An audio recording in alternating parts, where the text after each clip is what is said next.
Hello and welcome back to the Geek and Hermit. Now, today I wanted to look at a classic game in my eyes. It's the original Dead Space, Dead Space 1. Now, it came out quite a long time ago. It's kind of back in the PlayStation 3, Xbox 360 era it came out. And it is an absolute gem of a horror game. Now, if you've not played it, I feel like every gamer should go through it and play it. It's only about 9 hours long on normal. You could obviously there is a new game plus mode on it and everything, so you can get in harder difficulties and unlock more stuff. So you can get more replayability out of it. But I feel like you should at least go through it once because it's kind of reminiscent of Resident Evil in kind of the way that really awkward and clunky to control your character a little bit. But what this game does, it does brilliantly. Whole story starts off. You've been called on like a rescue mission as an engineer. You play as Isaac Clarke. You've been called to the USG Ishimura, which is a planet cracker planet. It's set in a far-flung future where they have these big ships that go out, crack, basically rip apart planets to nick resources from it. And something's happened to this ship, which your girlfriend just happens to be on at the time. So of course it's gone dark, no one knows what's going on, you're sent out to investigate. And that's where the whole game starts, really. I don't want to spoil too much of the plot, but there's a few twists along the way, and it's got actually a very good story, I thought. Because I did actually care about the characters by the end, and you feel so sorry for Isaac by the end. In this game, he's actually a silent protagonist, kind of like Gordon Freeman, where he's just kind of there, people talk at him, but you never really respond. Dead Space 2 and 3 onwards, he does get his own voice and more of a character. If you can hear something rattling behind me, the pug's just run upstairs, so apologies for any grunting you might hear. Yeah, the best comparison you can kind of make with this game is it's kind of like the original Alien, where it's smaller scale, more terrifying and more horror, followed by Dead Space 2, which in the case would be Aliens, the more action-packed, big, bombastic one that everyone kind of loves mostly more, unless you're a horror fan. And then the third one that no bastard likes, Alien 3 and Dead Space 3.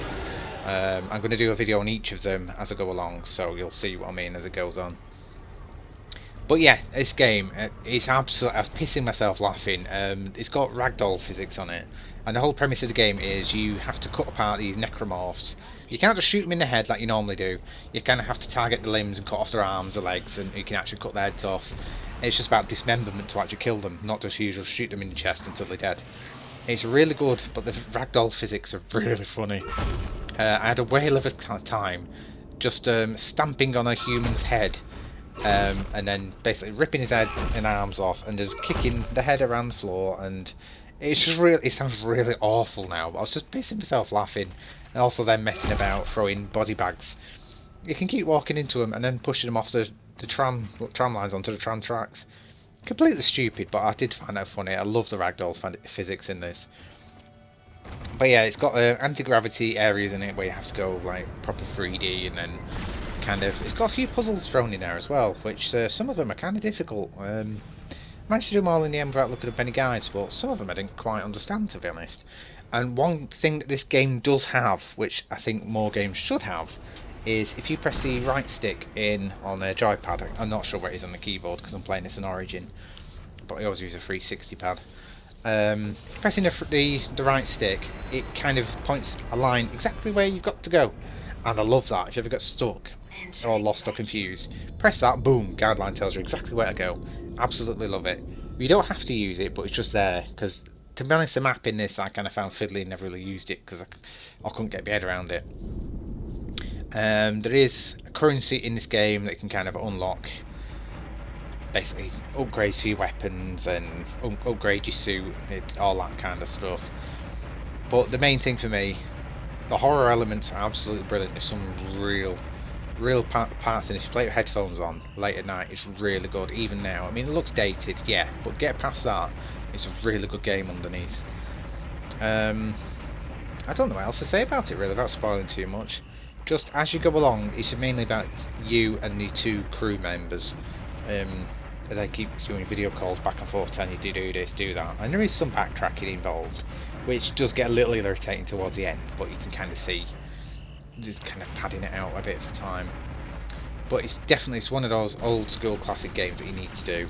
The final battle whilst a pain in the ass is a very stereotypical final battle, you'll see what I mean when you see it. It's like a 100-foot monster thing. But yeah, I just feel like, yeah, well, people probably whinge soon for it, like they want a HD update, but to be honest, I don't want them to. It's kind of got the old classic things and the classic, oh god, what is it even called? The plasma cutter, where it's got 3 beams. That's kind of like a classic weapon now. And each weapon obviously has like alternate fire modes, but to be honest, I never really use them that much. And just cutting off the limbs is such a good idea. And you can also, you have like control of gravity, so you can kind of pick up items and lob them at things. So if you run out of ammo, you can kind of pick up blades that you find on the floor and chuck them at enemies to then kill them. So that's a good thing as well. And obviously by the end, it kind of leaves it open-ended, which obviously, no spoiler, there is a sequel. You really need to play this game. It's you can usually pick it up on Steam or Origin for about £2 these days. It's not much at all. Just get past the first couple of minutes because it feels clunky as shit when you're walking around at first with Isaac, because he's walking around like he's, I don't know, he shat his pants or something. But once you get past that and get used to it, I kind of feel like it kind of makes the game feel a bit more tense and horrifying, because you're not some elite marine that can bounce around and do a headshot with no problem.